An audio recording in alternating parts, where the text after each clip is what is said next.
سارے فیصلے اللہ کے ہاتھ میں ہیں، لہٰذا اللہ کو راضی کرو۔ جو دوسروں کو اپنے قابل نہیں سمجھتے، حقیقت میں وہ خود کسی قابل نہیں ہوتے۔ لوگوں کو ایسی باتیں اور اعمال بتاؤ جن سے ان کو جنت حاصل کرنے میں آسانی ہو۔ حالت کوئی بھی ہو، شکر ہمیشہ شکوے سے بہتر ہے۔ ہم اس رب سے مدد کی امید رکھ کے بیٹھے ہیں جو ساری کائنات کا مالک ہے، بے شک وہ کسی کو مایوس نہیں کرتا۔ حوصلہ بلند رکھو، دکھ کے ساتھ سکھ بھی ہے۔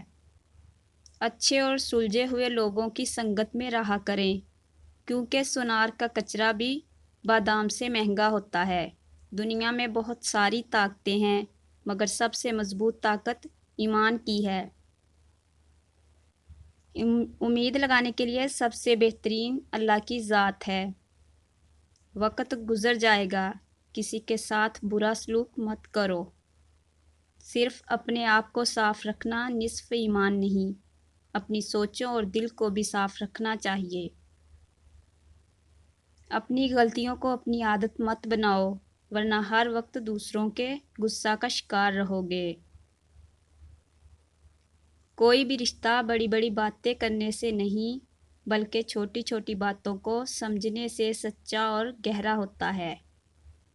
جنت حاصل کرنے کا ذریعہ اسلام ہے، اس لیے ہر انسان پر لازم ہے کہ وہ اسلام کو سیکھے اور سمجھے۔